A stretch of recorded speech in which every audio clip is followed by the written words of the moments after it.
Olá pessoas, espero que estejam todos bem. Seguindo com as nossas aulas de história pelo SIGA, através de videoaulas. Hoje a gente vai falar sobre o fato que marca o início da história contemporânea, né? O fato escolhido pelos historiadores como marco, que representa a transformação da Idade Moderna em Idade Contemporânea, que é a Revolução Francesa.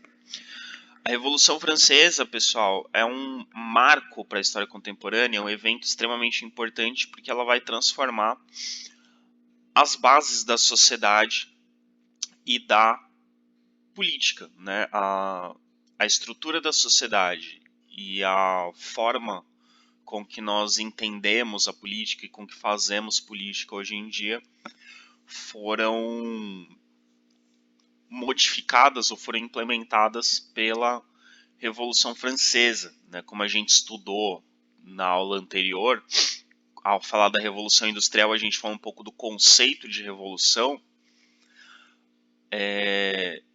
A gente viu que revolução é uma grande transformação, uma transformação rápida, uma transformação profunda e que vai modificar total ou parcialmente a ordem vigente. No caso da Revolução Francesa, é uma revolução que vai modificar completamente a ordem social e a ordem política vigentes no mundo de então, né?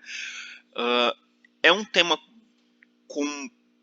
que pode ser explorado de forma bastante profunda, mas a gente vai, por conta do tempo, né, e por conta da organização da disciplina de história dentro do curso de informática, a gente vai reduzir numa aula só, né, no que seria equivalente o tempo aí de 2 períodos de aula. Então a gente vai resumir. Vou deixar, como sempre, um questionário no SIGA para vocês praticarem. Vou deixar outros materiais e estou à disposição para tirar dúvidas, caso alguém queira ou aprofundar algum tema que aparecer nessa aula, ou tirar dúvidas, pode me mandar e-mail ou pode me mandar mensagens pelo WhatsApp também, ok? Então vamos lá. Primeiro, o contexto da Revolução Francesa. Aqui a gente vai relembrar um pouquinho do que a gente viu quando estudou a Idade Moderna, quando estudou o Antigo Regime, a sociedade do Antigo Regime. A sociedade francesa, ali até o período da Revolução Francesa, que acontece, a Revolução Francesa ela acontece no governo do rei Luís XVI, que era um rei absolutista como os seus antecessores. A sociedade francesa era dividida em 3 estados, né? Assim como na Idade Média, assim como na Idade Moderna. A gente tinha o clero, a nobreza e o terceiro estado. A diferença da Idade Moderna para a Idade Média é que na Idade Média o rei fazia parte da nobreza, estava ali no segundo estado. Na Idade Moderna, o rei está acima de toda a sociedade. Então, no topo da sociedade a gente tem o rei, e abaixo do rei a gente tem os 3 estamentos, clero, nobreza e o terceiro estado. Outra característica do terceiro estado que é diferente da Idade Média para a Idade Moderna é que o terceiro estado ele é muito heterogêneo. Na Idade Média, o terceiro estado são basicamente os servos. Na Idade Moderna, a gente já tem, por exemplo, a burguesia, que no final da Idade Moderna e na época da Revolução Francesa, a burguesia já é bastante enriquecida por causa do comércio, né? O comércio que se estabelece aí ao longo da Idade Moderna vai enriquecer muito a burguesia. Então a gente tem burgueses tão ou mais ricos até do que os nobres. Então a gente tem esse contexto, a burguesia muito enriquecida. A gente tem também os trabalhadores urbanos e os camponeses. Ainda temos servos no campo, na zona rural? Sim, ainda temos servos, ainda temos pessoas vivendo como viviam servos na Idade Média. Okay? E ao mesmo tempo uma burguesia que já é muito enriquecida e que está buscando espaço na política e na sociedade. Ok? Então, assim como na Idade Média e na Idade Moderna, o clero e a nobreza ainda viviam com muitos privilégios. O principal dos privilégios que a clero e a nobreza tinham o clero e a nobreza não pagavam impostos. E essa informação é muito importante para a gente entender o início da Revolução Francesa. Só o terceiro estado pagava impostos. E esses impostos pagos pelo terceiro estado ajudavam a sustentar o clero e a nobreza. Entre os nobres existia uma classe, né, um grupo social ali dos nobres, que era a nobreza cortesã, que é o que a gente estudou na Idade Moderna. A nobreza cortesã é aquele grupo que vivia no palácio do rei e era sustentada pelo rei. Então era um grupo de nobres que já não tinham feudos, já não tinham propriedades rurais, dependiam do rei e eram sustentados pelo rei. O rei abrigava esses nobres no seu palácio, esses nobres formavam a corte do rei, e a função desses nobres na sociedade era basicamente viver às custas do rei e bajular o rei. Né? O rei abrigava esses nobres para tê-los sob controle e ter o seu poder garantido. Mas esses nobres não tinham nenhuma participação efetiva assim, na produção, na economia, né? Alguns tinham cargos políticos, mas basicamente esses nobres que viviam no palácio, essa nobreza cortesã, estava lá apenas para bajular o rei, né? Para ser um grupo de sustentação ali do poder do rei. E eram sustentados pelos impostos pagos pelo terceiro estado. O terceiro estado, e a gente vai falar mais detidamente sobre ele, porque é o terceiro estado que vai fazer a revolução.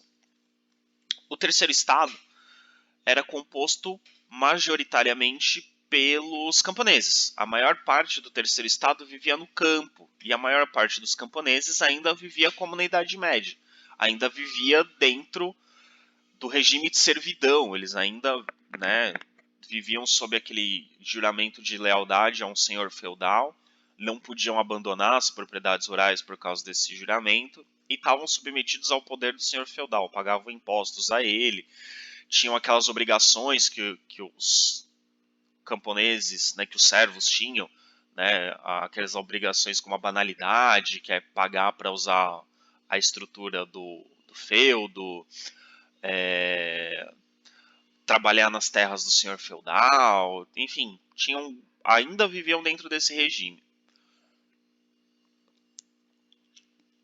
Nas cidades, a gente tinha uma população mais variada.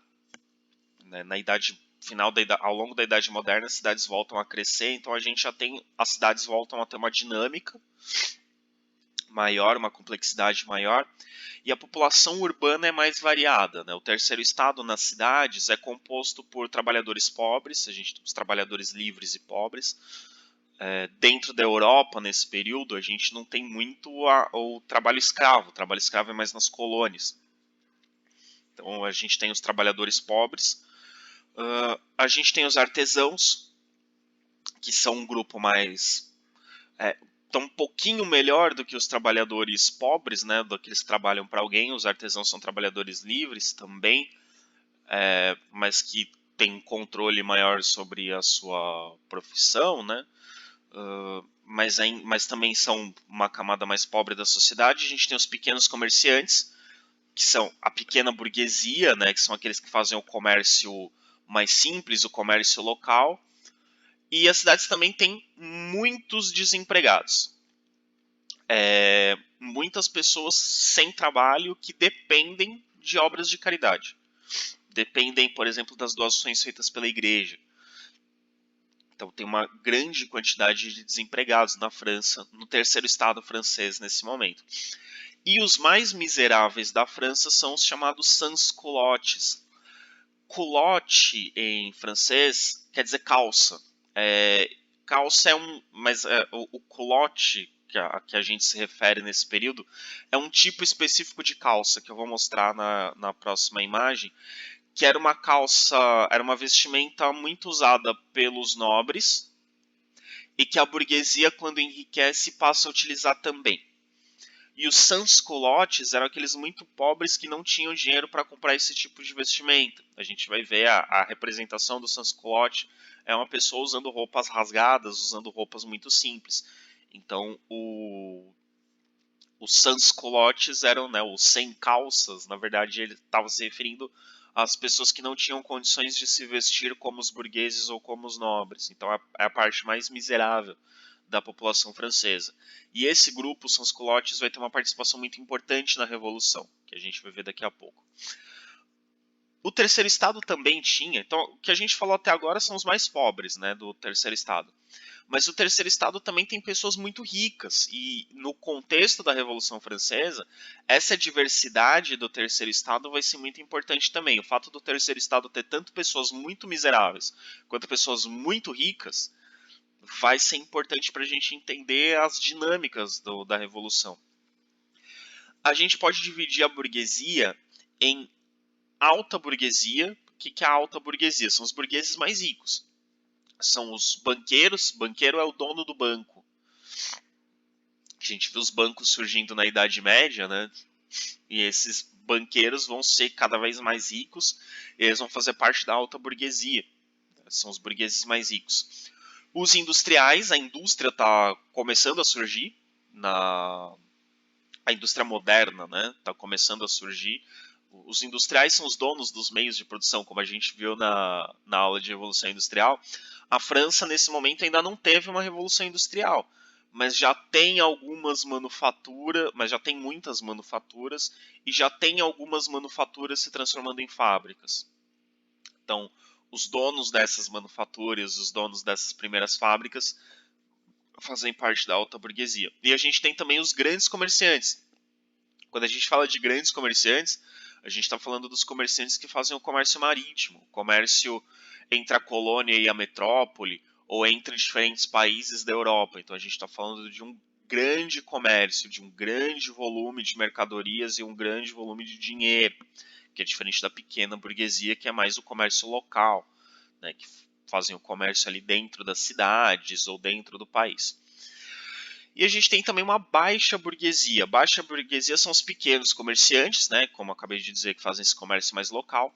Os profissionais liberais são aqueles profissionais que prestam serviços e que não têm exatamente um patrão. Dá para a gente comparar hoje em dia com os trabalhadores autônomos, mas a gente chama de profissionais liberais aqueles que não trabalham numa fábrica, ou que não trabalham no campo, que não trabalham sendo empregados diretos de alguém. Quem são esses profissionais liberais nesse contexto? E ainda hoje essas profissões são chamadas de profissões liberais, apesar do regime de trabalho ser um pouco diferente, mas a gente tem entre os profissionais liberais, por exemplo, advogados, médicos, professores, são pessoas que trabalham, que prestam serviços para a sociedade, para as pessoas, mas que não tem necessariamente diretamente um chefe, né, alguém superior. Hoje em dia, claro, né, muitos advogados trabalham para escritórios, os médicos trabalham em hospitais, os professores trabalham em escolas, mas nesse contexto eram profissionais que ofereciam seus serviços para as pessoas, então por isso profissionais liberais. E dentro da pequena burguesia também a gente tem os donos das oficinas artesanais, então havia artesãos que tinham oficinas maiores, que tinham alguns empregados, que tinham alguns aprendizes, então oficinas maiores. O dono dessas oficinas artesanais maiores faziam parte já de uma pequena burguesia. Todos esses grupos, do mais miserável ao mais rico, no terceiro estado pagavam impostos. Só que o peso dos impostos sobre a burguesia era maior, porque a burguesia tinha mais dinheiro, então o volume de impostos pagos pela burguesia era bem mais alto do que o dos outros grupos dentro do terceiro estado, ok? Então, um dos principais fatores que diferencia o terceiro estado do clero e da nobreza é que o terceiro estado paga impostos. O clero e a nobreza não pagam impostos, ok? Aqui a gente tem uma imagem só para representar rapidinho. O da esquerda é o sans-culotte. Então, reparem, né, as roupas rasgadas, né, as vestimentas mais simples. E o da direita é um burguês. Reparem que ele se veste de forma muito parecida a um nobre. E o culotte é essa calça branca aí, que ele está utilizando. Esse é o culotte, que, né, diferencia a burguesia dos sans-culottes. Vocês vão reparar ali que o sans-culotte está usando armas. Essa é uma imagem já pós-revolução, ou durante a revolução. Porque até então o terceiro estado não podia ter armas. As armas eram exclusividade da nobreza, como a gente estudou quando viu a Idade Média. Então, mas aqui a gente já está vendo tanto o burguês quanto o sans-culotte já no período revolucionário. Então, essas regras que existiam antes já foram modificadas. Por isso que o sans-culotte está aparecendo de armado e o nobre ali está usando alguns... O nobre não. O burguês está usando alguns símbolos que antes pertenciam exclusivamente à nobreza.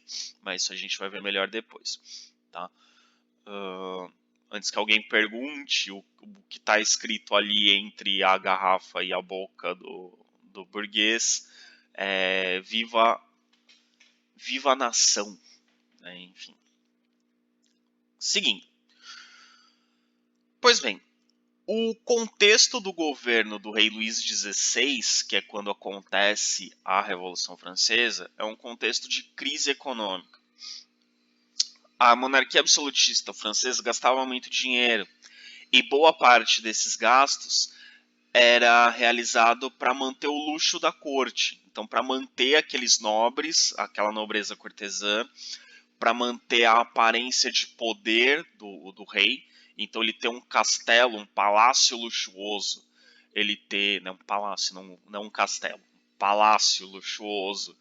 Ele ter as melhores roupas, ele oferecer jantares, ele oferecer bailes para essa nobreza cortesã, tudo isso gastava muito dinheiro. E manter essa nobreza também com luxo, ostentando, porque essa ostentação é um sinal de poder do rei.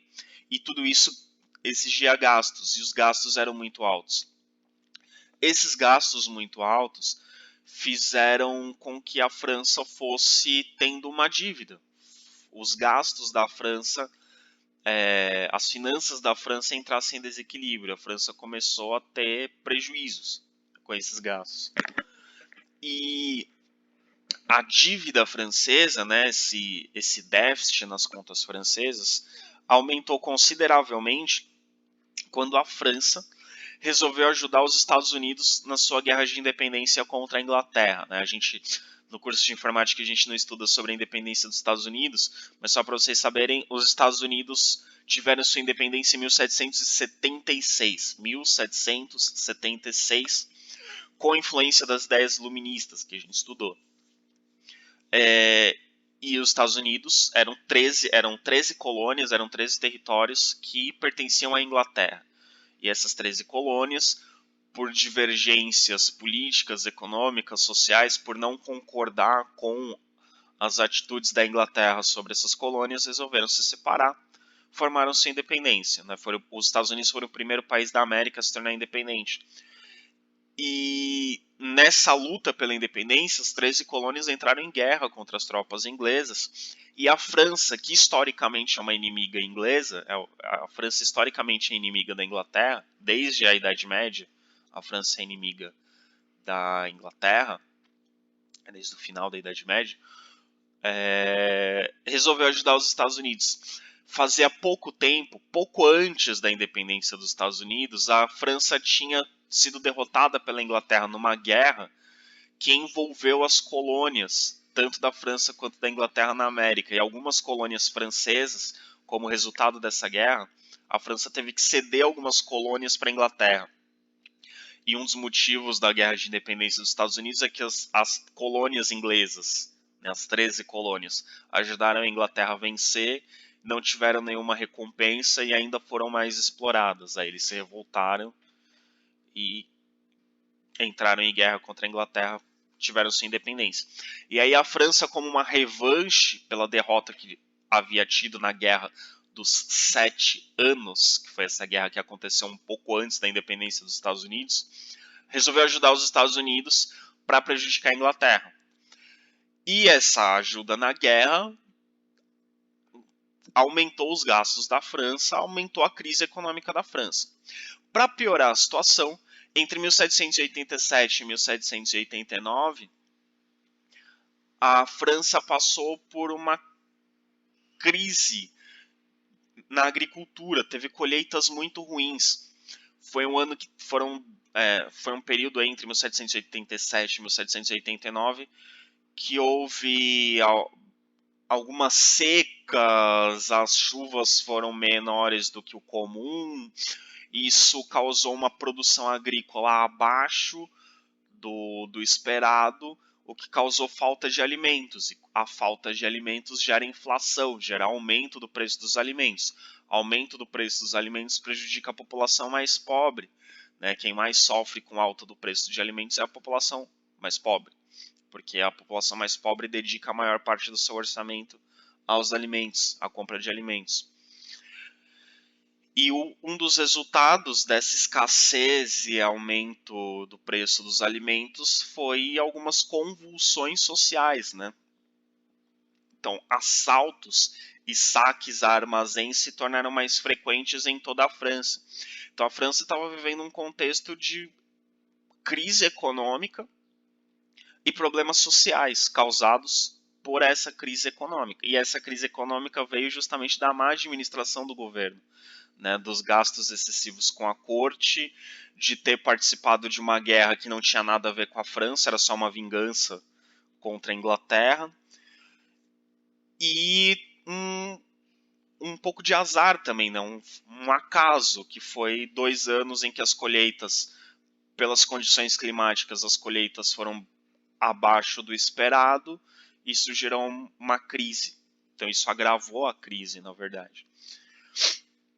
Então aqui a gente vai começar a ver, ao longo desse vídeo, a gente vai ver algumas imagens representando a situação do povo francês. A gente aqui tem o camponês, que vocês estão vendo, né, representado como um homem mais velho, segurando sua enxada ali, né, seu instrumento de trabalho agrícola, curvado, carregando nas costas o clero, que é esse homem de azul, e a nobreza, que é representada por esse homem de vermelho, carregando uma espada, né, o que representa, né, nessas figuras que a gente vai ver, carregar uma espada é o símbolo da nobreza, né, o nobre, o que identifica o nobre é carregar uma espada. Então aqui essa imagem representa, né, o terceiro estado, aqui o terceiro estado sendo representado pelo camponês, carregando o clero e a nobreza nas costas. Então representa que na sociedade francesa desse período o terceiro estado sustenta, carrega nas costas o restante da sociedade. Aqui a gente tem uma outra imagem. Nessa imagem, o terceiro estado está sendo representado por um burguês. Aqui a gente tem o clero, que é esse homem de preto, e o nobre, né, com a espada, né, usando trajes militares, o nobre. E eles estão em cima, estão em pé, numa pedra, esmagando o burguês. Se vocês repararem, as roupas do burguês são muito parecidas com as roupas do nobre. O que vai diferenciar nessas imagens o burguês do nobre é que o nobre carrega uma espada, o burguês não. Então o nobre está armado, que é o que diferencia o nobre do burguês. Mas a qualidade das roupas do burguês e do nobre é semelhante, porque o burguês enriqueceu nesse contexto. E aqui a gente tem de novo o clero e a nobreza esmagando o terceiro estado, mas aqui o terceiro estado já sendo representado pela burguesia. Então, aqui a gente tem o terceiro estado representado pelo camponês, e nessa outra imagem, o terceiro estado representado pelo... Aliás, voltando. O terceiro estado representado pelo camponês, e aqui o terceiro estado representado pelo burguês. Mas ambos com a ideia de que o terceiro estado sustenta o resto da sociedade e que o resto da sociedade esmaga, atrapalha, explora o terceiro estado, ok? Bom, em maio de 1789, o rei Luís XVI convoca a Assembleia dos Estados Gerais. O que é a Assembleia dos Estados Gerais? É uma reunião com representantes dos 3 estados. Então, os Estados Gerais são representantes dos 3 estados, do clero, da nobreza e do terceiro estado. Reuniões como essa, né, reuniões da Assembleia dos Estados Gerais, eram convocadas pelo rei sempre que havia um grande problema e que ele não sabia resolver, ele não conseguia resolver sozinho. Vocês vão lembrar que a gente está vivendo o contexto do absolutismo monárquico, em que o rei governa sozinho, ele toma todas as decisões. Só que em momentos de grande crise, como era o contexto de 1789, ele tinha esse direito de convocar representantes de toda a sociedade para discutir o problema e ajudá-lo a encontrar soluções. A questão é que reuniões como essa, né, essa Assembleia dos Estados Gerais, não aconteciam na França desde o século XVI, e a gente já está no século XVIII, no final do século XVIII. Então fazia mais de 150 anos que nenhum rei convocava a Assembleia dos Estados Gerais, porque todos os reis absolutistas desse período conseguiam tomar as decisões sozinhos. O Luís XVI, aliás, não ocorria desde o século XVII, né? Eu falei do século XVI, mas não ocorria reuniões como essa desde o século XVII. O rei Luís XVI, então, fazia mais aproximadamente 150 anos que nenhum rei convocava uma reunião como essa. Então, isso mostra um pouco da dificuldade que Luís XVI tinha de governar. Muitos historiadores falam que Luís XVI não tinha vocação para ser rei, que ele mesmo nem queria muito ser rei, né? Mas ele acabou se tornando rei da França e por ser o sucessor do trono, mas não tinha muita habilidade para ser um governante, né? Então ele ocorrer essa Assembleia dos Estados Gerais mostra um pouco da falta de habilidade que ele tinha para contornar as crises. E o que acontece nessa Assembleia? Essa Assembleia tem representantes do clero, da nobreza e do terceiro estado. Mas como a gente viu, o terceiro estado é a grande maioria da população. Só que nessa Assembleia, o clero, a nobreza e o terceiro estado tinham o mesmo número de representantes. Então, apesar do terceiro estado representar um grupo muito maior na sociedade, na Assembleia eles tinham o mesmo número de representantes. E além disso, nas votações feitas pela Assembleia dos Estados Gerais, cada estado tinha direito a apenas um voto. Então, o clero tinha um voto, a nobreza tinha um voto, o terceiro estado tinha um voto. O que acontece com isso? Normalmente o clero e a nobreza concordavam. E o clero e a nobreza geralmente concordavam com o rei. Então o clero e a nobreza, um voto cada um, 2 votos. O terceiro estado, um voto só. O terceiro estado sempre perdia. Então isso já era um problema na Assembleia dos Estados Gerais. O que os representantes do terceiro estado, liderados pela burguesia, né, os principais representantes do terceiro estado nessa reunião são burgueses. O que o terceiro estado propõe na Assembleia dos Estados Gerais? Quando eles percebem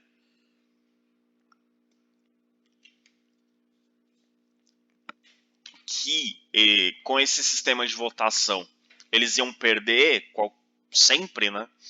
Eles fazem 2 propostas. Primeiro, que o terceiro estado tivesse mais representantes do que o clero e a nobreza. Afinal de contas, eles representavam a parte maior da população, então eles achavam justo que eles tivessem mais representantes do que o clero e a nobreza. E fazem essa proposta e depois fazem uma segunda proposta. Que o voto não seja um voto por estamento, e sim um voto por representante. Se eles tivessem mais deputados que o clero e a nobreza, e se cada deputado tivesse direito a um voto, aí as propostas do terceiro estado teriam chance de serem aprovadas. O que acontece? O rei, a maior parte do clero e a maior parte da nobreza, portanto o rei, um voto do clero e um voto da nobreza, concordaram com a primeira proposta do terceiro estado. Qual que era a primeira proposta? Aumentar o número de representantes. Então o terceiro estado teria o dobro de representantes que o clero e a nobreza. Então isso já dava uma equilibrada.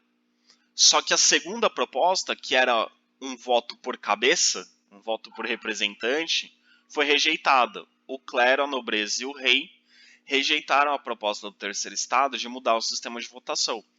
Então, mesmo o terceiro estado tendo mais representantes que o clero e que a nobreza, eles continuariam dando apenas um voto. Então, continuariam sendo derrotados nas votações da Assembleia dos Estados Gerais. Ok, tudo bem, vamos seguir com a reunião. Qual foi a proposta do terceiro estado para resolver a crise financeira? O terceiro estado disse o seguinte, olha, hoje só o terceiro estado paga impostos. Então, para aumentar a arrecadação, para aumentar o dinheiro do governo, pagar as dívidas, diminuir a crise, a gente propõe que o clero e a nobreza comecem a pagar impostos. Se o clero e a nobreza começarem a pagar impostos, aumenta a arrecadação de impostos, diminui a crise financeira. Faz todo sentido. Qual foi a proposta do clero e da nobreza? O clero e a nobreza propuseram o seguinte, para aumentar a arrecadação de impostos e diminuir a crise, a gente vai aumentar os impostos sobre o terceiro estado. Não vai mexer nos privilégios do clero e da nobreza e aumenta os impostos sobre o terceiro estado. Clero e nobreza, um voto cada um. Terceiro estado, um voto. Qual proposta que venceu? A proposta do clero e da nobreza. Manter os privilégios do clero e da nobreza, aumentar os impostos sobre o terceiro estado. Obviamente, o terceiro estado não aceitou. E os representantes do terceiro estado se retiraram da reunião. A reunião estava acontecendo no Palácio de Versalhes, sede do governo da França, onde vive o rei. Se retiraram da sala da Assembleia e foram para uma outra sala, que é essa sala que vocês estão vendo aqui. Era a sala do jogo de Pela, é um jogo que se jogava na corte francesa. Eles foram para essa outra sala. Junto com eles, junto com os representantes do terceiro estado, alguns representantes do clero e alguns representantes da nobreza que não concordaram com a decisão de aumentar os impostos do terceiro estado foram junto com esses representantes do terceiro estado para essa outra sala. Por que esse detalhe é importante? De alguns membros do clero e alguns membros da nobreza irem juntos. Porque as decisões que vão ser tomadas nessa outra sala vão contar com participação de representantes dos três estados. E ter a participação de representantes dos três estados é o que torna legítima a decisão desse grupo, ok?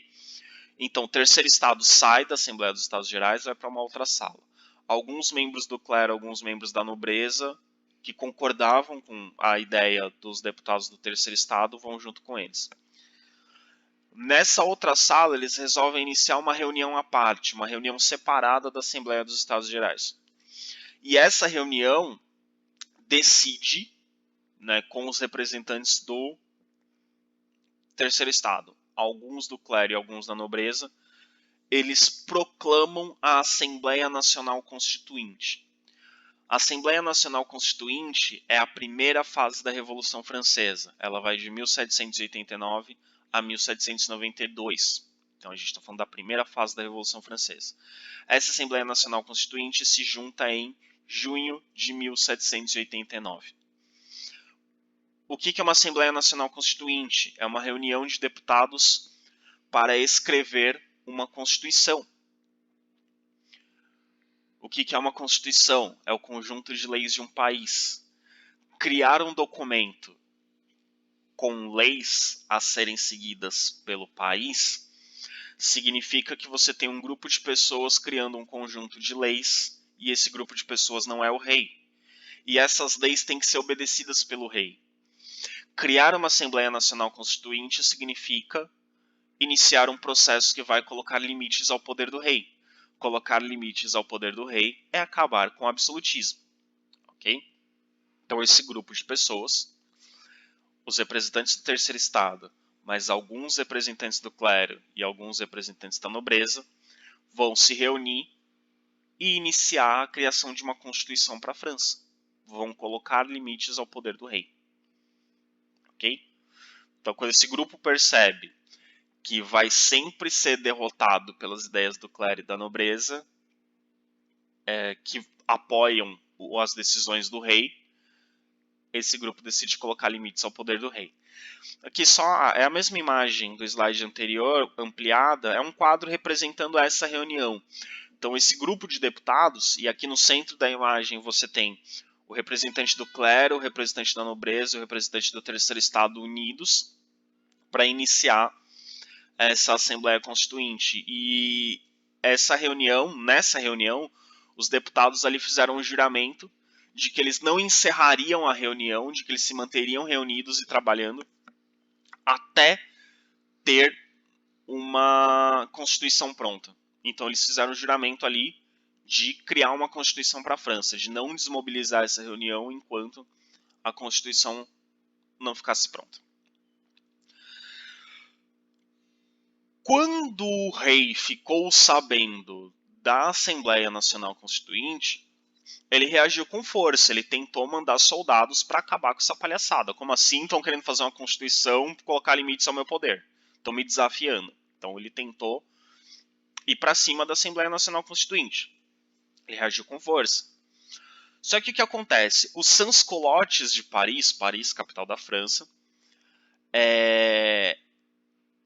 eles ficaram sabendo da Assembleia Nacional Constituinte e ficaram sabendo das propostas da Assembleia Nacional Constituinte. E quando ficaram sabendo que o rei queria acabar com essa Assembleia Nacional, eles se rebelaram. Então os miseráveis de Paris, os sans-culottes, se rebelaram contra a violência exercida pelo rei, que o rei foi para cima da Assembleia Nacional e foi para cima daqueles que apoiavam a Assembleia Nacional. Então os sans-culottes se revoltaram contra a violência e também contra a falta de alimentos. Vamos lembrar que a França está vivendo uma crise econômica, e essa crise afeta principalmente os mais pobres. Então os mais pobres, sem alimentos, sem acesso à alimentação, vão ser os mais impacientes. Então eles vão se rebelar. E eles se rebelam com muita força. E essa multidão de miseráveis, enfurecidos e famintos, marcha contra a Bastilha. O que é a Bastilha? A Bastilha era uma fortaleza que existia em Paris e que era onde ficavam presos os opositores ao rei. Então, quem o rei considerava um opositor, um traidor, ele mandava prender nessa fortaleza, na Bastilha.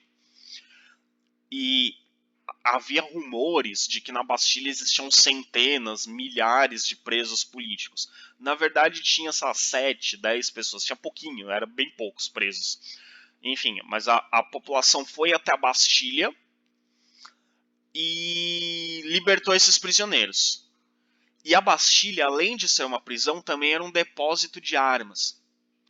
Os soldados que guardavam a Bastilha, quando viram a multidão se aproximando, abandonaram a Bastilha, não ficaram para defender a Bastilha. E alguns até se juntaram à multidão para invadir a Bastilha. Libertaram os presos que tinha ali, a meia dúzia de pessoas que tinha lá dentro. Eram poucas pessoas. Mas o principal tiveram acesso às armas que estavam na Bastilha. Agora a gente tem uma multidão miserável, faminta, enfurecida e armada. E essa tomada da Bastilha pelo povo, o povo tomar a Bastilha, que era um símbolo do poder do rei, porque era onde eram presos aqueles que faziam oposição ao rei, significou, né, é um marco, é um símbolo de que o povo não aceita mais o poder do rei. Por isso a queda da Bastilha, né, a tomada da Bastilha, que aconteceu no dia 14 de julho de 1789, é considerado o início da Revolução Francesa. A gente viu que a Revolução Francesa, na verdade, começa em junho, com a formação da Assembleia Nacional Constituinte. Mas o símbolo da Revolução Francesa, o símbolo do início da Revolução Francesa, é a queda da Bastilha, no dia 14 de julho de 1789, 14 de julho que é o feriado nacional da França. 14 de julho para os franceses equivale ao 7 de setembro para nós, né, que é a data da independência do Brasil, 7 de setembro. O equivalente deles seria o 14 de julho, que é a data da Revolução Francesa. Essa notícia de que o povo tomou a Bastilha, né, se rebelou contra o rei e tomou a Bastilha, correu o país, se espalhou por todo o país. No interior, na área rural, os camponeses ficaram sabendo e falaram: olha, se o povo da capital se rebelou contra o rei, por que nós, camponeses, servos, não podemos nos rebelar contra os nobres que nos exploram? E aí vários camponeses começaram a organizar revoltas contra os nobres no campo. E alguns camponeses resolveram invadir as residências dos seus senhores feudais e assassinar seus senhores feudais. E muitos senhores feudais, muitos nobres, resolveram reagir contra os camponeses que estavam se rebelando. Então começa praticamente uma guerra no interior da França, entre camponeses e nobres. Você tem camponeses atacando os nobres, e você tem ou nobres fugindo da França, com medo de serem mortos pelos camponeses, ou nobres revidando, matando os camponeses. E aí começa na França o que a gente chama de grande medo. O que é o grande medo? No interior da França, se você é nobre, você tem medo de a qualquer momento ser atacado por uma multidão de camponeses enfurecidos. E se você é camponês, você tem medo de a qualquer momento ser atacado pelos cavaleiros de um nobre que tem medo que você o mate. Então, tanto os camponeses tinham medo dos nobres, quanto os nobres tinham medo dos camponeses. Por isso, o grande medo. Então, se espalha pela França o sentimento de medo. Você pode ser atacado a qualquer momento devido à sua condição social. Pois bem, a Assembleia Nacional Constituinte, com o apoio dos sans-culottes, com o apoio dos camponeses, mas principalmente com o apoio dos sans-culottes enfurecidos e armados, segue seus trabalhos e estabelece uma série de medidas, né, cria a Constituição, né, começaram seus trabalhos em 1789, esses trabalhos duraram 2 anos. Em 1791, eles criaram a Constituição, a primeira Constituição francesa. Mas ao longo desse processo, eles foram tomando uma série de medidas.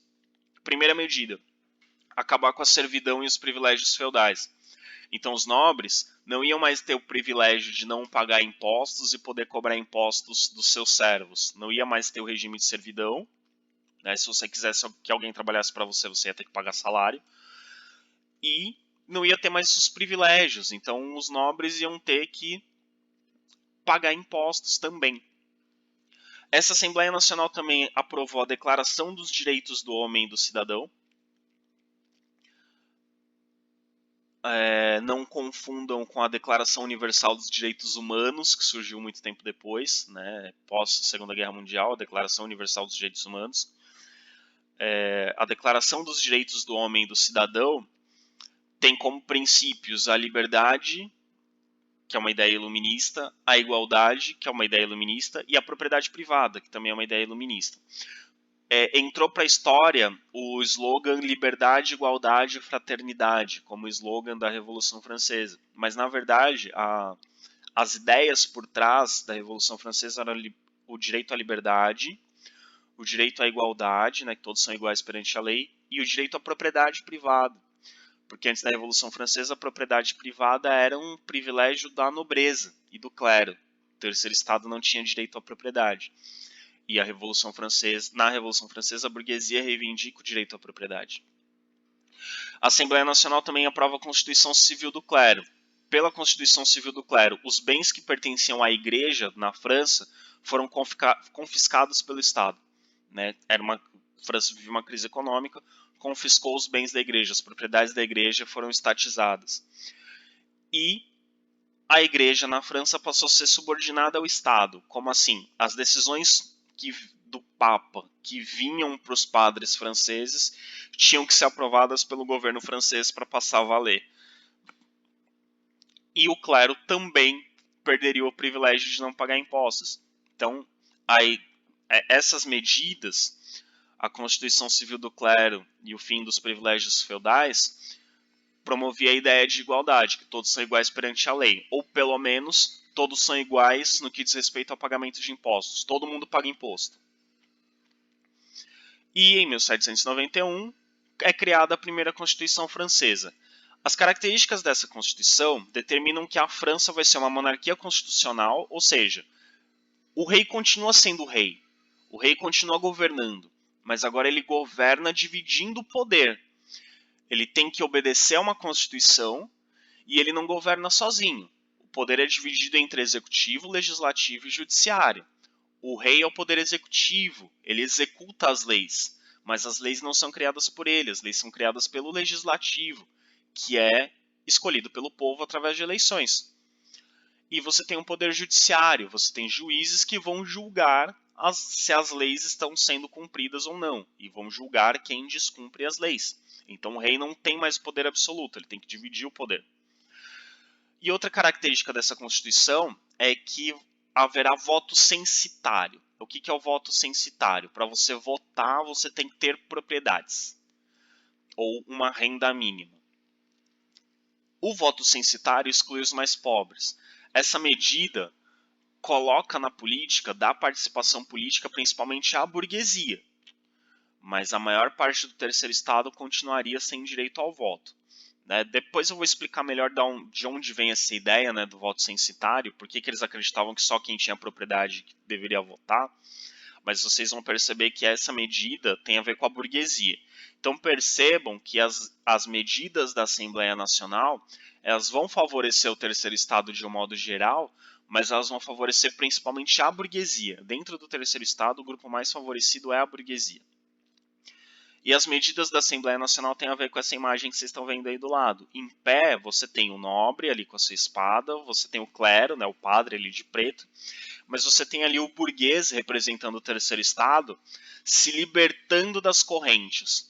Então essa imagem representa o seguinte, né, o nobre e o padre estão assustados porque o terceiro estado está se libertando, e agora o terceiro estado vai reivindicar o seu poder e o fim da sua exploração. Então, né, o clero e a nobreza com medo da liberdade que o terceiro estado está alcançando. Bom, a gente vai analisar aqui uma imagem representando a Declaração dos Direitos do Homem e do Cidadão. A gente vai fazer uma análise rapidinha de alguns artigos dessa declaração para vocês entenderem um pouco as ideias por trás, né? A Declaração Universal dos Direitos do Homem e do Cidadão, ela vai ser a base, aliás, Declaração dos Direitos do Homem e do Cidadão. A Declaração dos Direitos do Homem e do Cidadão vai ser a base da Constituição Francesa e ela vai ser a base das ideias que vêm depois, né? Muito das leis, das revoluções que vão acontecer ao longo do século XIX, ao longo do século XX, vão ter essas ideias como base. Então elas vão modificar a estrutura social e política que existia no mundo. E muitas dessas ideias prevalecem até hoje. Então algumas dessas ideias, né? Por exemplo, os homens nascem e são livres e iguais em direitos. As distinções sociais só podem fundamentar-se na utilidade comum. Isso vai contra a ideia de que você nasce nobre ou que você nasce no terceiro estado. Né? Todo mundo é igual. Segundo a partir da Revolução Francesa, difunde-se a ideia de que todos são iguais. Antes, na Idade Média, na Idade Moderna, as pessoas eram diferentes. E elas nasciam diferentes. Se você nasce nobre, você tem alguns direitos. Se você nasce servo, você tem outros. Você não tem essas pessoas não têm a partir do nascimento, elas já não têm a mesma condição. E a partir da Revolução Francesa tenta se estabelecer que não. No momento que nascem, todos são iguais. As distinções que vão acontecer são pela utilidade comum. Alguém é eleito para exercer um cargo, aí vai ter uma distinção, mas a partir do momento que nasce, são todos iguais. A finalidade de toda associação política é a conservação dos direitos naturais e imprescritíveis do homem. Esses direitos são liberdade, a propriedade, a segurança e a resistência à opressão. Então, esses direitos que não existiam na sociedade absolutista, que não existiam na Idade Média, passam a ser considerados direitos fundamentais na Idade Contemporânea. A liberdade consiste em poder fazer tudo que não prejudique o próximo. Assim, o exercício dos direitos naturais de cada homem não tem por limites senão aqueles que asseguram aos outros membros da sociedade o gozo dos mesmos direitos. Esses limites apenas podem ser determinados pela lei.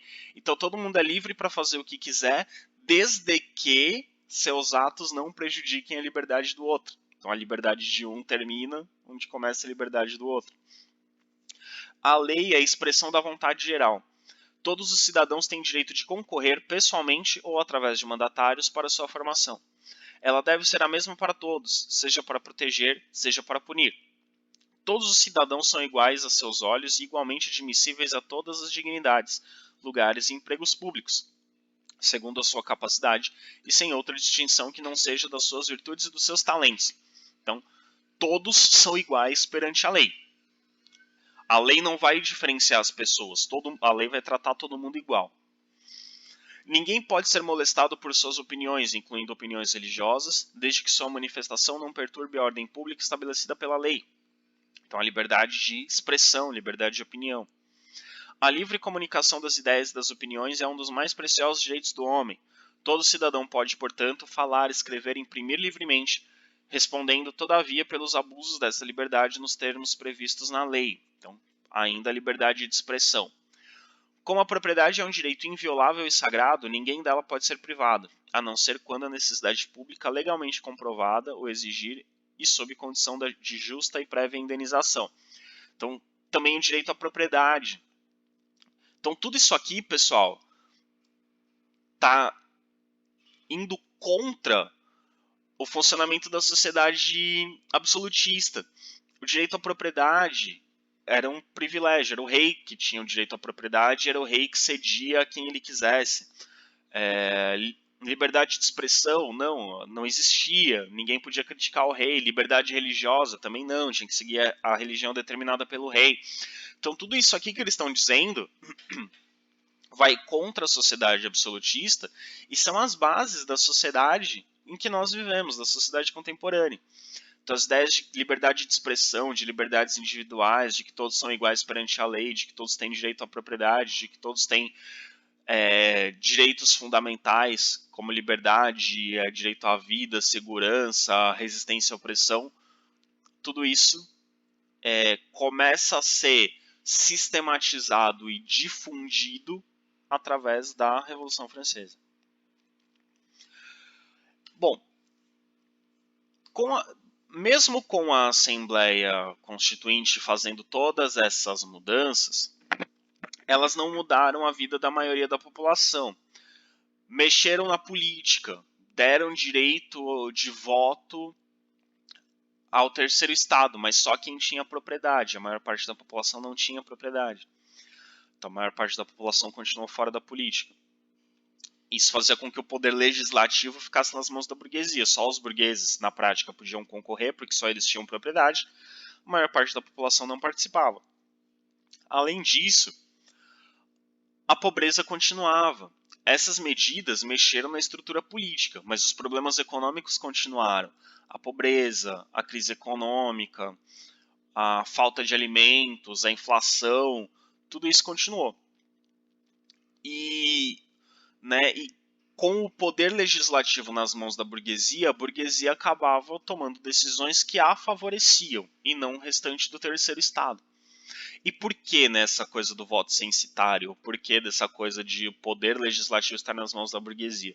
Existia uma crença entre alguns pensadores iluministas de que para participar da política você tinha que participar de forma responsável. E você só seria responsável se você tivesse o que perder. Então, eles acreditavam que se uma pessoa tem propriedades e ela entra para a política, ela vai ter medo de perder suas propriedades. Então, ela vai tomar mais cuidado na hora de tomar as decisões.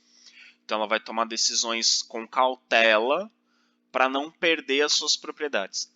Quem não tem nada, quem é miserável, não tem nada a perder. Então vai ser mais irresponsável, vai tomar as decisões sem ter medo de ter prejuízo, porque já não tem nada. Então eles achavam que o poder político tinha que ser exercido apenas por quem tinha propriedade. Né? E quem não tinha propriedade ia argumentar, tá, mas aí vocês vão tomar decisões só pensando no bem de vocês. E a gente, quem vai representar os nossos interesses? A gente também, nós mais pobres, também precisamos de participação política. Então, isso é um dos debates que vai ter durante a Revolução Francesa. Além das crises continuarem, o Luís XVI não aceitou as mudanças. Ele tentou voltar com o absolutismo. Então, ele tentou fugir do país, ele tentou fugir da França, ir para a Áustria, que era uma outra monarquia absolutista, e com o apoio da Áustria, invadir a França e retomar o absolutismo. O que acontece? Quando ele foi disfarçado, foi vestido como uma pessoa do povo comum. Quando ele estava chegando na fronteira da França com a Áustria, ele foi reconhecido por soldados revolucionários, por sans-culottes que estavam ali fazendo o papel de soldados da Assembleia Nacional. Ele foi reconhecido, dizem que ele foi reconhecido porque alguém ali tinha uma moeda e nessa época o rosto do rei era talhado nas moedas do país, aí alguém olhou a moeda, olhou a cara do cidadão e falou, esse cara aqui é o Luís XVI. E aí ele foi preso e levado de volta para Paris. Então percebam que o rei está preso. O rei foi preso porque violou uma lei. Então aqui já não tem mais absolutismo, percebem? A partir do momento que o rei é preso, não tem absolutismo. Os demais países absolutistas da Europa, que eram basicamente todos os outros, todos os vizinhos da França, se articularam, quando viram o que estava acontecendo na França, se articularam para tentar invadir a França e colocar o Luís XVI de volta no poder. O medo dos outros países era, vai que o meu povo, o medo dos outros reis, né? Vai que o meu povo resolve fazer uma revolução também, resolve acabar com o absolutismo aqui, né? Então, vamos acabar com essa palhaçada na França antes que os outros países gostem da ideia e tentem fazer a mesma coisa. E aí a Assembleia Nacional entrou em guerra. Então a Assembleia Nacional, que é quem estava governando a França provisoriamente, com a prisão do Luís XVI, declara guerra à Áustria e à Prússia. A Prússia é um reino que vai dar origem à Alemanha um século depois. É um dos reinos que vai dar origem à Alemanha, era o mais forte dos reinos que deu origem à Alemanha. Então a Áustria e a Prússia, que eram monarquias absolutistas, que temiam que a revolução se espalhasse por outros países, tentaram invadir a França.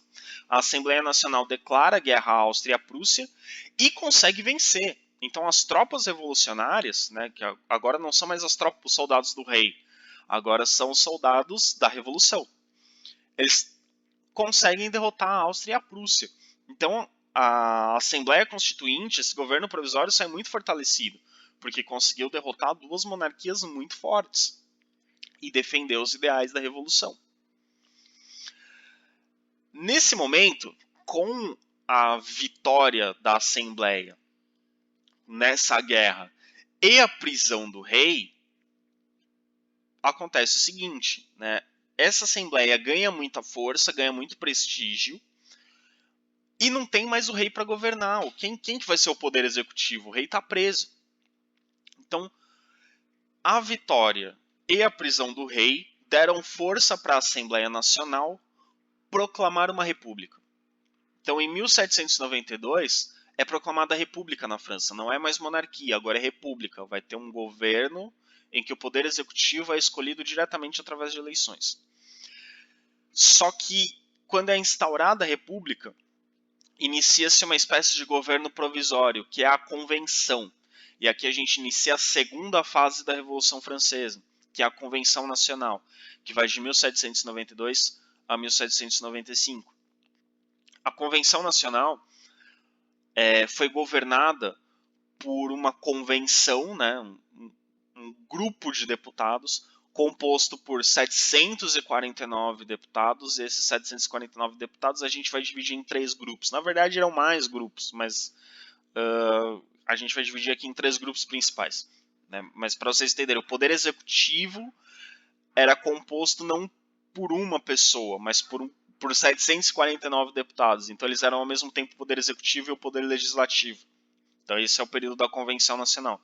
A gente tem 749 deputados representando toda a França e governando a França juntos, ok? O rei está preso, a França agora é uma república, não é mais monarquia.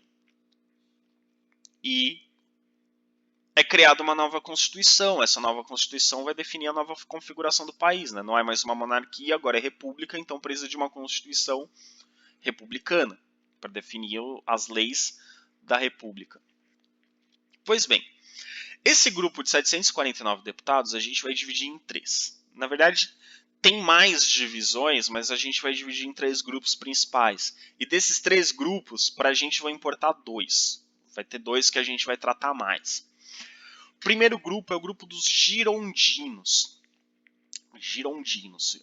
Girondino vem da palavra Gironda, que é uma região da França que tinha muitos comerciantes. Os girondinos eram os representantes da alta burguesia. Então eram os burgueses mais ricos. Por serem mais ricos, eles eram mais conservadores. Eles queriam mudanças, mas não queriam muita mudança. Assim, queria só ajustar algumas coisas para ficar melhor para eles.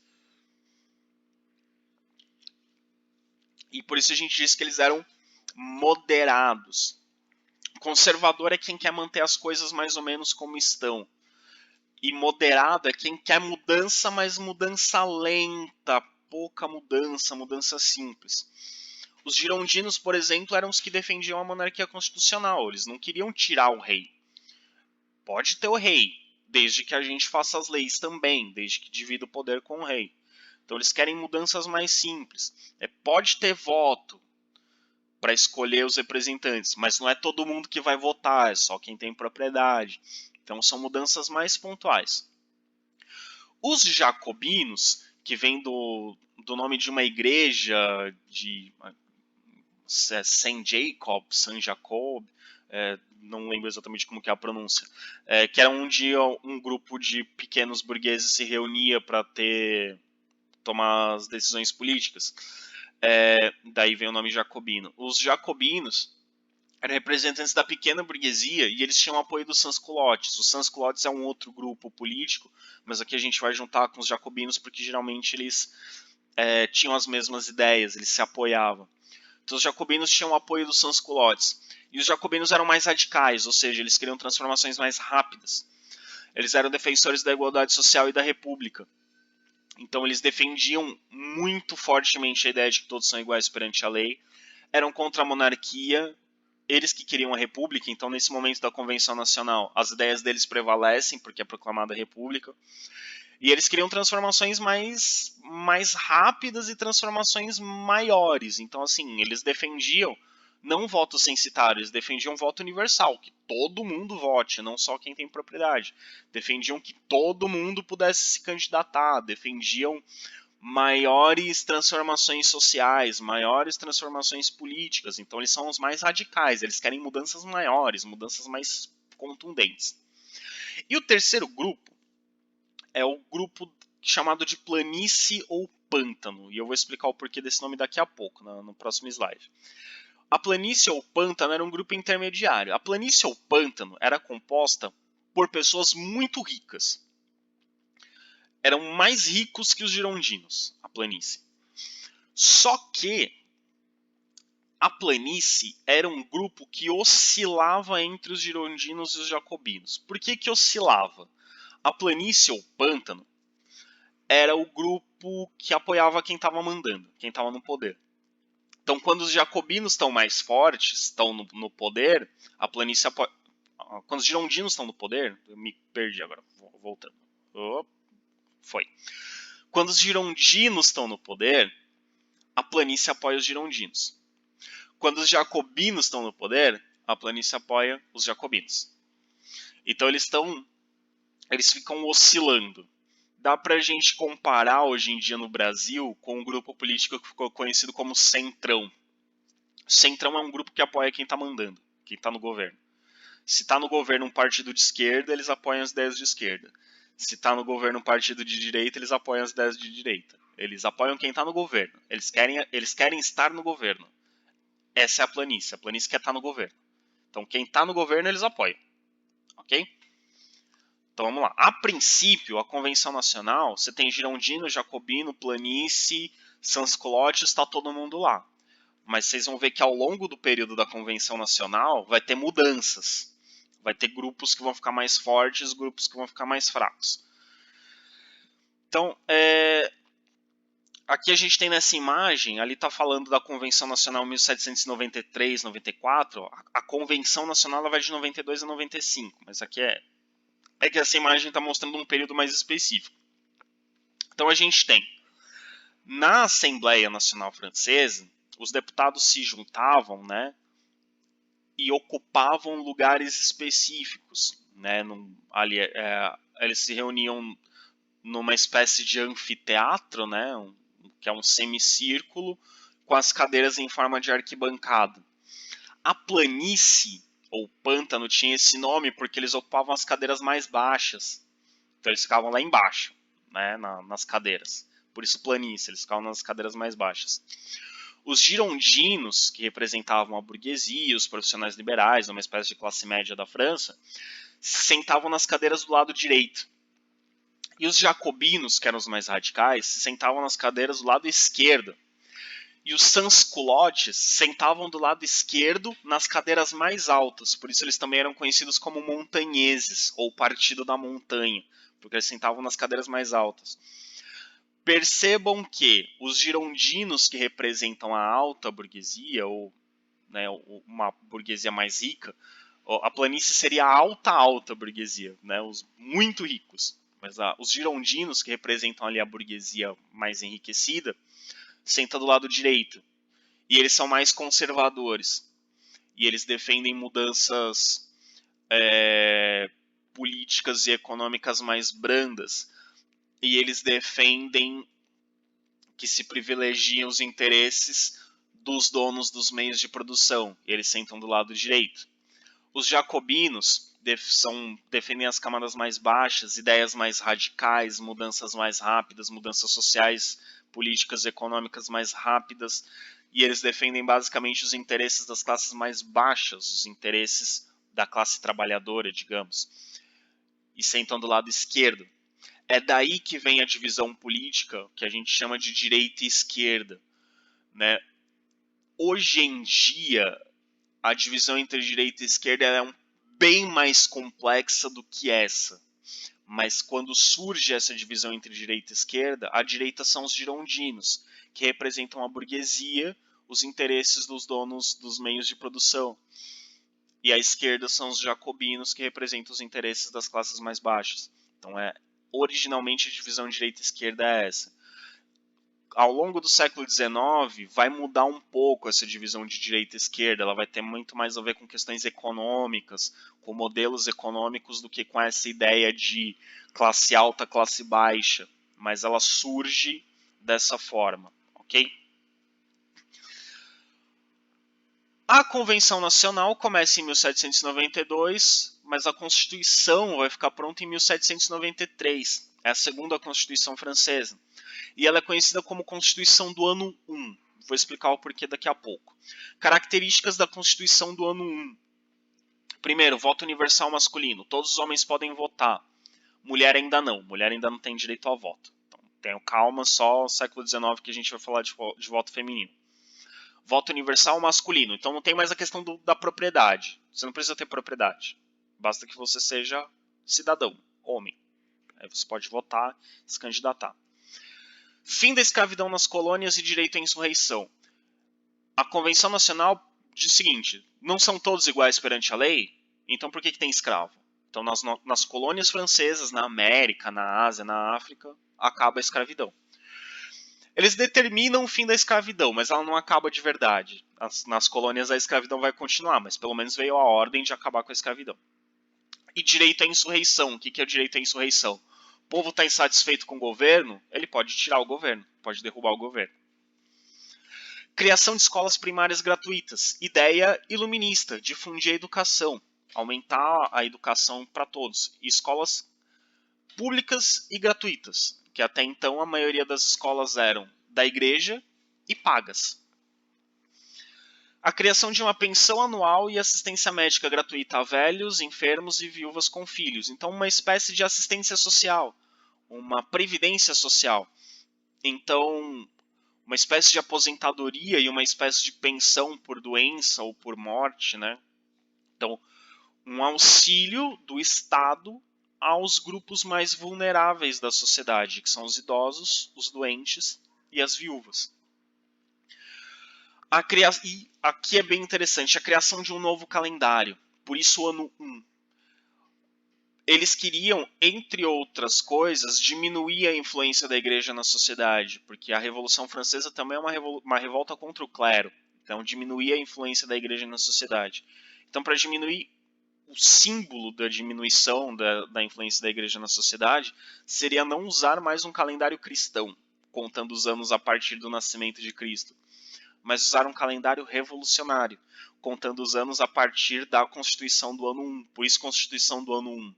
O ano de 1793, que é o primeiro ano dessa Constituição, seria o início do calendário. Então, eles contariam os anos como antes da Revolução, depois da Revolução, ou antes da República e depois da República, né, que foi proclamada a República. E também os meses dos anos teriam outros nomes, não seria mais os meses como nós conhecemos de janeiro a dezembro. Os meses dos anos teriam uma outra organização, um pouco mais lógica, né, que o nosso calendário é um tanto quanto confuso. Tem mês com 30, com 31, com 28.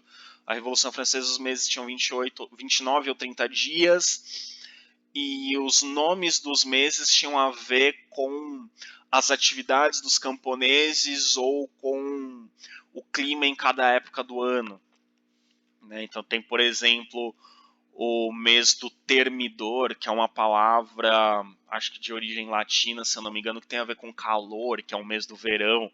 Tem o mês do brumário, que é o mês das brumas. Bruma é a névoa, então é uma época do ano em que a névoa é comum, então por isso o nome desse mês. Tem o mês do germinal, que é o início da primavera. Germinal porque é a época que as plantas germinam.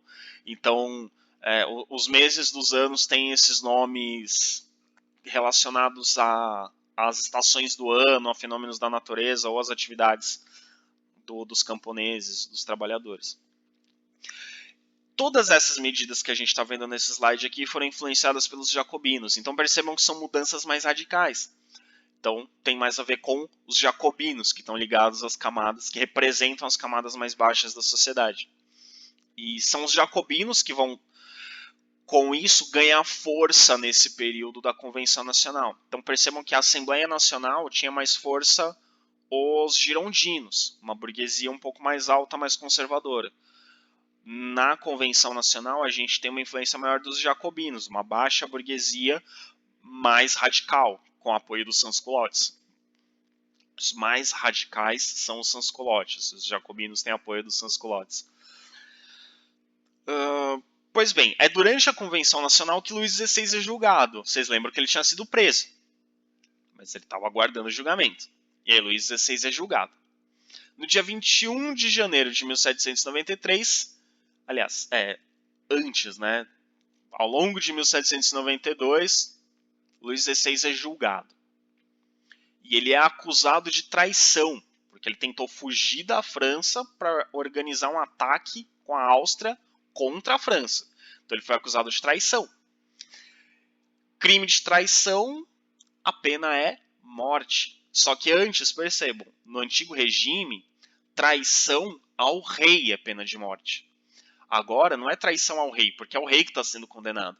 É traição ao povo, traição à revolução. Trair a revolução é pena de morte. E então a pena, a Luís XVI é a pena de morte. E em 21 de janeiro de 1793, ele é morto na guilhotina. A guilhotina, vocês vão ver que ela vai ter um papel importante na Revolução Francesa. Ela vai se tornar muito comum. Ele é morto na guilhotina, em praça pública, diante do povo. E depois, nos meses seguintes, toda a família real foi morta, ou na guilhotina ou morreu na prisão. Inclusive a esposa do Luís XVI, Maria Antonieta, que depois vocês podem pesquisar na internet, é uma figura histórica bem interessante. Maria Antonieta, dizem que ela era uma pessoa meio avoada, que não ligava para o povo, mas hoje sabe-se que não é bem assim, que na verdade ela era uma rainha até que preocupada com o povo, mas que por ser ali do contexto absolutista acabou indo para a guilhotina assim como seu marido. E tem uma das frases interessantes dela que quando ela, assim, uma frase que ficou famosa, mas que não foi ela que disse, que teriam chegado para ela e falado: rainha, o povo está sem pão, né? Querendo dizer, as pessoas estão passando fome. Ela respondeu: se não tem pão, que comam brioches, para dizer que ela era fútil, mas na verdade essa frase não foi dita por ela, foi dita por uma personagem de um romance escrito nessa época, e as pessoas acharam que nesse romance o autor estava dizendo que era ela que tinha dito isso, mas não foi ela que disse, era a personagem do romance. E uma outra frase interessante, quando ela morre, dizem que quando ela foi subir no lugar onde ia ser guilhotinada, ela tropeçou no pé Carrasco, aí virou pro Carrasco e disse: desculpe, senhor, prometo que não irá acontecer de novo. Que, né, estava sendo irônica, porque ela ia ser morta. Mas enfim, procurem depois sobre Maria Antonieta. Depois da morte do rei, a coisa ficou feia. O país ficou dividido com a morte do rei. Muitas cidades francesas não aceitaram a convenção e não aceitaram a nova constituição. Muitas cidades francesas, onde os girondinos eram muito fortes, onde a representação dos girondinos era maior, não aceitou a nova constituição. Não, a gente não quer república, a gente quer monarquia constitucional, a gente não quer voto universal, a gente quer voto censitário. Calendário novo, vocês estão viajando, vai dificultar a nossa organização aqui, nosso planejamento. Além disso, né, além de muitos não aceitarem a convenção pensando nas ideias dos girondinos, também tinha muitos cidadãos franceses que queriam a volta do absolutismo. Tinha gente que estava indignada com a morte de Luís XVI. Então o país está dividido. Tem gente que quer manter do jeito que está, tem gente que quer monarquia constitucional, tem gente que quer que volte a ser como era antes da Revolução. Então o país está uma bagunça. Então percebam que no começo da Revolução Francesa está todo mundo unido. Vamos tirar o rei. Depois que tirou o rei, cada um quer uma coisa. Um quer voto censitário, outro quer voto universal, outro quer república, outro quer monarquia constitucional, outro se arrependeu de tirar o rei, quer que volte. Então, virou uma bagunça. Essas divergências de ideias viram conflitos. Então, em toda a França, acontecem conflitos violentos entre girondinos e jacobinos, entre monarquistas e revolucionários, entre nobres e camponeses, entre pessoas que querem mais mudanças e pessoas que não querem mudanças. Então, começa a ter conflitos em toda a sociedade. Vários líderes políticos são assassinados. Vira uma coisa absolutamente comum um líder político ser morto. Então tem vários líderes, um dos símbolos da Revolução Francesa, um dos pensadores jacobinos mais importantes era um chamado Marat. Esse líder chamado Marat, que escreve Marat, né? Marat, ele foi morto por uma jovem girondina. Tipo, um dia uma jovem, uma moça, pegou um punhal e enfiou nas costas do Marat porque ela não concordava com as ideias revolucionárias. Assim, isso se tornou absolutamente comum. Então, morrer líder girondino, morrer líder jacobino, começou a ter muitos conflitos. E além dessas brigas internas, porque cada grupo quer uma coisa diferente, você tem as ameaças externas. Os reis das outras monarquias ainda não engoliram essa história de revolução. Eles ainda têm medo que os outros países tenham revoluções. Então, os reis absolutistas da Europa ameaçam invadir a França, acabar com a revolução. Então a França está vivendo. O governo da convenção está enfrentando crises internas, brigas internas e ameaças externas ao mesmo tempo. Então a situação está bem complicada na França. E é nesse contexto de uma situação bem complicada que surge um dos períodos mais contraditórios e violentos e sangrentos da Revolução Francesa, que é o terror jacobino. O terror jacobino é dentro da fase da convenção. O que acontece? Os jacobinos, durante a convenção, a gente percebe que eles são um grupo mais influente, porque eles conseguem fazer uma constituição segundo suas ideias, e eles têm apoio dos sans-culottes, têm apoio dos mais miseráveis, que são a população, então eles têm muita força política. No meio desse contexto de várias brigas internas e de ameaças externas, a Convenção Nacional cria o Comitê de Salvação Pública. E quem controla o Comitê de Salvação Pública são os jacobinos. Os jacobinos assumem a liderança desse Comitê de Salvação Pública. O objetivo desse comitê é conter as revoltas e as pressões externas. Então, diminuir os conflitos internos e se defender de possíveis ameaças externas, de ataques de outros países. Então ele tem a ver com segurança. O Comitê de Salvação Pública tem a ver com segurança, né, interna e externa. Acontece que, em nome de defender a revolução, esse comitê foi adotando medidas que tornaram o comitê cada vez mais poderoso. E esse comitê foi ficando cada vez mais poderoso, até que esse comitê virou uma espécie de ditadura. Então ele ficou tão poderoso que ele passou a mandar em tudo, esse comitê. Então virou uma ditadura. Então percebam que os jacobinos, que defendiam a república, o voto universal, a democracia mais ampla possível, em nome de defender a democracia e a república, cria uma ditadura. É contraditório, mas é o que acontece. Então, eles queriam tanto defender o direito de todos que acabaram privando o direito de um monte de gente. Criaram uma ditadura. Então, para impedir a volta da monarquia e garantir o sucesso da Revolução e da República, o Comitê de Salvação Pública virou uma ditadura. Esse comitê, então, ele começa a agir cada vez mais de forma violenta, porque como ele vai tendo poderes cada vez maiores, chega uma hora que eles podem fazer o que eles quiserem.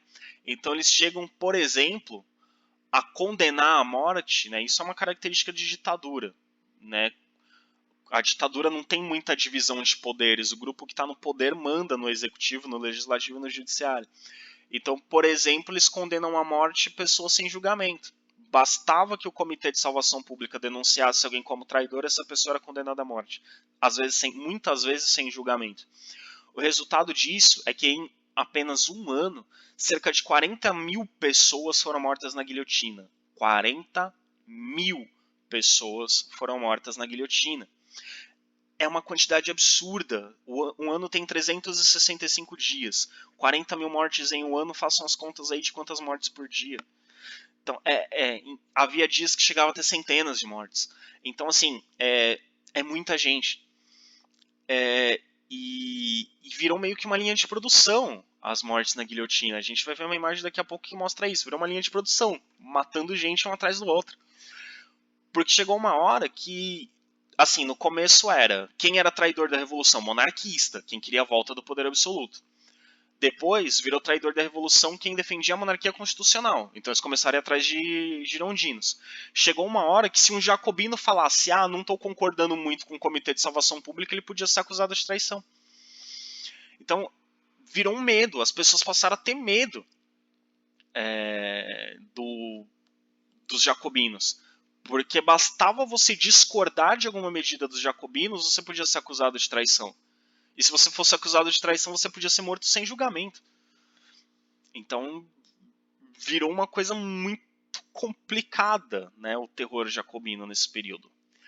Em contrapartida, externamente, com a ajuda de um exército de voluntários, o Comitê de Salvação Pública conseguiu defender a França dos ataques estrangeiros. Então, a França não foi invadida, eles conseguiram defender as fronteiras. Internamente, a situação está ficando mais pacífica? Não exatamente, porque eles estão matando os opositores e as pessoas estão com medo. Externamente, eles conseguiram defender a França. Então aqui a gente tem, né, no centro, conflitos. Girondino matando jacobino, revolucionário matando monarquista, camponês matando nobre, nobre matando camponês, tá uma bagunça. E a esquerda e a direita a gente está vendo as mortes na guilhotina, que são cada vez mais comuns. E essa imagem aqui é muito impressionante, uma imagem da época. Aqui a gente tem uma linha de produção. Aqui embaixo a gente tem a pessoa tendo cabelo cortado, porque tinha que cortar o cabelo. Se a pessoa tinha o cabelo comprido, barba grande, tinha que cortar o cabelo e a barba para a lâmina da guilhotina passar melhor, né? Que barba e cabelo podiam fazer a lâmina dar uma emperrada, dar uma estragada e não ia cortar direitinho. Porque o objetivo da guilhotina é cortar a cabeça de uma vez, né? Pra pessoa morrer na hora. Aí ali em cima você tem a pessoa sendo preparada para ir para a guilhotina, em volta as cabeças sendo mostradas, porque faz parte do ritual da execução, mostrar a cabeça do que foi condenado à morte, e aqui do lado esquerdo os corpos sem cabeça sendo despejados numa carroça para serem sepultados depois. Então é uma linha de produção, né? Porque é muita gente morrendo, é muita gente sendo morta, muita gente sendo condenada. Então perceba um horror que se formou, né, que se instaurou. Por isso o terror jacobino. As pessoas tinham medo. Terror é um medo constante. As pessoas tinham medo constante de serem mortas. Bastava você fazer uma crítica e que você podia ser acusado. E percebam a contradição disso. Eles defendem a liberdade de expressão, mas se você critica o governo jacobino, você pode ser condenado à morte por traição. Então é um período contraditório. Consequências desse período, consequências do terror jacobino. A república foi mantida, só que a crise econômica... Eles conseguiram manter a república como uma ditadura, mas mantiveram a república. Só que a crise econômica não foi resolvida. A Assembleia dos Estados Gerais não resolveu a crise, a Assembleia Nacional Constituinte não resolveu a crise, a Convenção Nacional não resolveu a crise. A falta de alimentos, a inflação, tudo isso continuava. Os miseráveis continuavam miseráveis e famintos. A população que no começo apoiava os jacobinos passou a temer e criticar os jacobinos. Por quê? Eles falavam, olha, eles não resolveram a crise, não resolveram a falta de alimentos e a inflação, e ainda por cima estão matando todo mundo.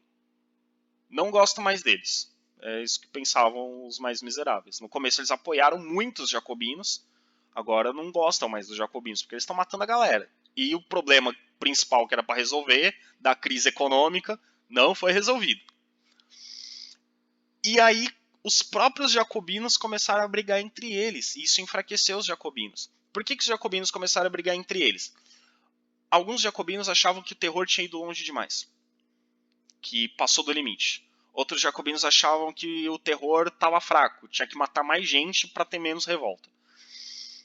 E esse contexto a gente representa com esses três líderes aqui. Robespierre se tornou o líder da convenção. Ele não era um presidente, porque não existia esse cargo, mas ele era o mais influente. Ele era a principal liderança dentro da Convenção Nacional. Era ele quem tomava as principais decisões do governo francês nesse período. E no final da convenção, e ele era um dos principais líderes, era uma pessoa muito admirada pelo povo francês, reconhecido como um grande pensador, um grande político. Então ele assumiu a liderança no final da Convenção Nacional.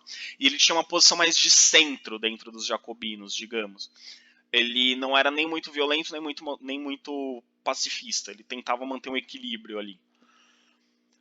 Entre os jacobinos, porém, existiu o Danton. O Danton era considerado um líder, um outro grande nome da Revolução Francesa, o Danton, e ele era considerado um líder moderado. Ele achava que estava tendo violência demais na Revolução Francesa. Então ele chega para o Robespierre e fala, Robespierre, diminui a violência, diminui a perseguição, porque o povo está tirando o apoio, as pessoas estão com medo. Nosso objetivo não é fazer as pessoas terem medo, nosso objetivo é resolver a crise econômica e fazer as pessoas participarem da política. Do outro lado, tinha o Hébert, que era um outro importante líder da Revolução Francesa, porém ele era mais radical. Ele achava que a quantidade de mortes não estava suficiente. Ele virou para o Robespierre e falou, Robespierre, as pessoas estão criticando porque elas não estão com medo o suficiente, você não matou as pessoas certas. Você tem que matar mais gente, porque ainda tem uns líderes traidores querendo acabar com a Revolução, influenciando as pessoas a fazerem críticas aos jacobinos. Então você tem que acabar com esses críticos. Você tem que perseguir ainda mais essas pessoas. Então você tem o Robespierre, de um lado, no centro. De um lado, você tem um grupo querendo diminuir, criticando o Robespierre porque acha que ele está matando gente demais. E do outro lado, você tem gente criticando o Robespierre achando que ele está matando gente de menos. O que o Robespierre faz? Manda guilhotinar tanto o Danton quanto o Hébert. Para conter, fala, estão me criticando porque acham que eu tô demais, outras estão me criticando porque acham que eu tô de menos, então vou matar todo mundo que tá me criticando. Percebam que nesse momento perdemos o controle. Os jacobinos perderam o controle. Eles estão brigando entre eles estão se matando. Nesse momento, pessoal, não tem mais condições dos jacobinos continuarem no poder. Eles estão se matando. E aí chega o que nós chamamos do fim do terror jacobino e vamos ter o fim da Convenção Nacional. A população continuava sofrendo com a crise, com os preços altos, com a falta de alimentos. Não apoiava mais os jacobinos. Os jacobinos não resolveram os problemas. Então perderam o apoio popular. Em 1794, o Robespierre e os seus seguidores foram presos pelos girondinos. Os girondinos aproveitaram que os jacobinos estavam enfraquecidos, tomaram o poder, prenderam Robespierre e os seguidores dele. E aí, para resolver o problema, um tempo depois, eles mandaram guilhotinar também Robespierre. Falaram, vamos matar essa galera, que aí resolve o problema. Com isso, a burguesia representada pelos girondinos, mais uma vez assumiu o controle do país. Então, lembrando que a burguesia é mais moderada, mais conservadora. Então eles voltam a assumir o controle da França. Só para citar, essa imagenzinha aí representa a execução do Robespierre. Em 1795, e isso vai durar até 1799, a gente tem a última fase da Revolução Francesa, que é o Diretório. O Diretório, pessoal, é uma fase da Revolução Francesa, é a última fase da Revolução Francesa, em que os girondinos retomam o poder. E a primeira medida dos girondinos quando retomam o poder, anular a Constituição do ano 1. O calendário, os meses dos anos continuaram sendo os novos, tá? O novo calendário continuou sendo seguido por algum tempo. Não muito, mas continuou sendo seguido por algum tempo. Mas eles anulam as decisões jacobinas. Então volta a monarquia constitucional. Aliás, não volta a monarquia constitucional. Volta principal, volta o voto censitário. Então, de novo, só vota quem tem propriedade. E eles ainda diziam, tá vendo? Quando vocês deixaram todo mundo votar, virou terror, virou bagunça. Morreu 40 mil pessoas em um ano. Por quê? Porque eles não tinham nada a perder, eram irresponsáveis. Deixa o governo nas mãos de quem tem propriedade, que a gente vai fazer as coisas direito. Não essa baderna que vocês viram aí na fase da Convenção Nacional. Outra coisa que eles fizeram, o fim do direito à insurreição. A Constituição de 1793 dizia que se o povo tivesse descontente com o governo, podia derrubar o governo. Quando os girondinos assumiram o governo, eles acabam com essa medida. Olha só. Então, o povo não podia derrubar o governo, assim, do nada. Só através de eleições. E só quem vota, quem tem propriedade. Perceberam? Continuando. Eles aperfeiçoaram o direito à propriedade. Percebam que a principal preocupação dos girondinos é com a propriedade. Okay? A principal preocupação deles é o direito à propriedade. No diretório, o poder executivo, eles não voltaram com a monarquia, eles estabeleceram o diretório. O que é o diretório? É uma comissão composta por 5 diretores, né? Por isso o diretório. E esses 5 diretores são eleitos através, né, do voto censitário para mandatos de 5 anos. Essas novas medidas, como vocês perceberam, prejudicavam os sans-culottes. Os sans-culottes perderam o direito à insurreição, perderam o direito ao voto e não iam ter os seus interesses atendidos, porque agora, com a política controlada pela burguesia, a burguesia vai pensar primeiro nela, depois no resto da população. E essas medidas favoreciam a burguesia. A burguesia assumiu o controle político da França. Então, basicamente, só os burgueses tinham acesso à política. Então, o que acontece? As diferenças sociais, os conflitos sociais se mantêm. Vamos lá. Luís XVI convocou a Assembleia dos Estados Gerais para resolver a crise. Não resolveu. A Assembleia Nacional inicia o processo da Revolução Francesa, muda a história da humanidade para resolver a crise. Não resolveu. Convenção Nacional proclama a República, instaura o terror e mata 40 mil pessoas para resolver a crise. Não resolveu. Diretório. Volta atrás em várias medidas da Convenção Nacional, cria o diretório, voto censitário, adota uma série de medidas para favorecer a burguesia e não resolve a crise econômica. Então a gente tem 10 anos de Revolução Francesa e a crise econômica continua.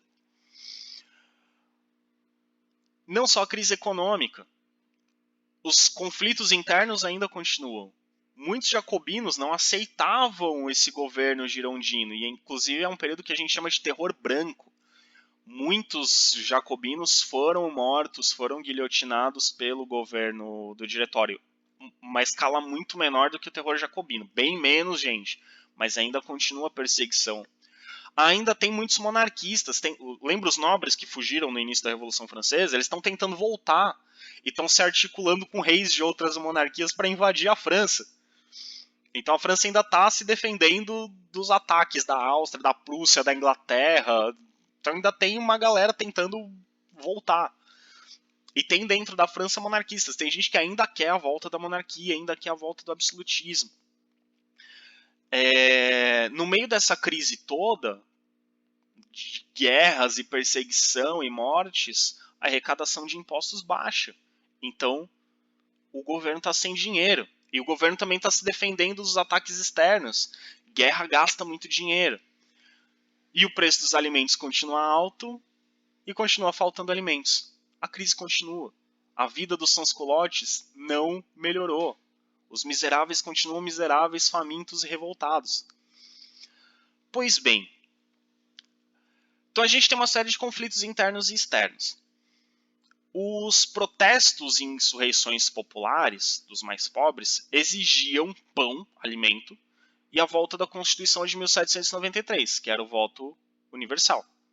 O governo reagiu com força, nomeou um general para ir lá e acabar com as revoltas. Matou um monte de gente. Os nobres que haviam fugido tentavam estimular as revoltas internas visando o retorno da monarquia. Então eles financiavam, eles bancavam revoltas, os nobres bancavam revoltas para desestabilizar o governo e abrir espaço para a volta da monarquia. Nesse contexto, teve um jovem general que ficou encarregado de conter essas revoltas, e ele fez isso muito bem. Com muita violência, por sinal. Matou um monte de gente. Foram centenas de rebeldes mortos e feridos. Mas esse ataque foi contra os monarquistas, aqueles que queriam a volta da monarquia. Ok? Esse é o jovem general. Guardem a fuça desse jovem general. Pois bem, tem os conflitos externos. Então a Áustria e a Inglaterra fizeram alianças com outras monarquias absolutistas para invadir a França, derrubar esse governo do diretório e restaurar a monarquia absolutista. Aquele jovem general que tinha se destacado nas revoltas internas, combatendo as revoltas internas com sucesso, foi nomeado para liderar as tropas que iam lutar contra a Áustria, no norte da Itália. O norte da Itália, para que vocês saibam, era uma área de litígio entre a França e a Itália. Tem épocas que nesse período, o norte da Itália fazia parte da França, pertencia à França. E está na fronteira com a Áustria, enfim, era uma área disputada por várias monarquias. Mandaram esse jovem general lá, você conseguiu conter as revoltas com sucesso, se é bom nisso, vai lá, defende a França contra a Áustria. Ele vai lá, mesmo com poucos soldados mal treinados e mal equipados, afinal de contas a França estava numa crise financeira violenta, de vários anos de revolução, ele conseguiu vencer, porque ele era um líder militar muito bom, com estratégias muito boas, e ele era um grande motivador. Então ele conseguia motivar os seus soldados a lutar, e ele conseguiu derrotar a Áustria, que era um grande império, era uma grande monarquia, tinha um exército muito poderoso. Venceu. Com isso, em 1797, a Áustria assinou um acordo de paz com a França. A Áustria parou de encher o saco. Acabaram as pressões externas. O mesmo jovem general, guardem a fuça dele. Só que os problemas continuaram. A Inglaterra formou uma aliança com outros países e tentou atacar a França. Ao mesmo tempo, os membros do diretório, que eram 5, constantemente brigavam entre eles, não entravam em acordo. Então dificilmente conseguiam tomar decisões conjuntas. Então as decisões demoravam. As crises internas continuavam, as revoltas continuavam, a crise econômica continuava. E o povo começou a desejar um governante forte. Nós queremos alguém que resolva a crise, resolva as invasões externas e os conflitos internos. Alguém que coloque ordem nessa bagunça. Lembram do jovem general? Os girondinos, no diretório, falaram: e se a gente der um autogolpe? O que é um autogolpe? É um golpe em si mesmo.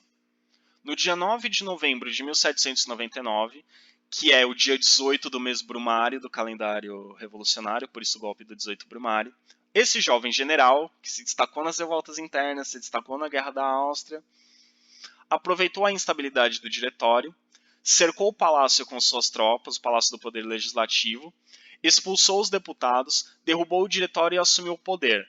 Mas vejam que ele fez isso com o apoio do diretório.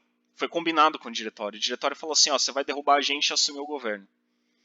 Por quê? O diretório percebeu que não estava dando conta de governar, que não ia controlar as revoltas, precisava de alguém forte. Quando esse jovem general derrubou o diretório, o povo protestou? Não. O povo idolatrava esse jovem general, porque ele venceu batalhas internas, venceu guerras externas e agora assume o controle do país. Então ele derruba o diretório e assume o governo. Não assume sozinho, mas na prática era ele que mandava. A gente vai estudar isso na próxima aula. Então esse jovem general assume o poder, com o apoio dos girondinos, com o apoio da burguesia. Os próprios diretores falaram, você vem, tira a gente do governo e assume, porque eles vão respeitar a gente, ninguém está respeitando. Na próxima aula, próximo vídeo, nós veremos quem é esse jovem general, que eu acho que vocês já reconheceram, mas não vou falar o nome. Vocês vão na próxima aula, quem é esse jovem general? E vocês vão ver que esse jovem general vai sair de um jovem general para imperador da França. Ele vai encerrar a Revolução Francesa, mas meio que sem querer, ele vai iniciar uma revolução pela Europa. Que são cenas dos próximos capítulos, ok? Abraço para vocês, até mais.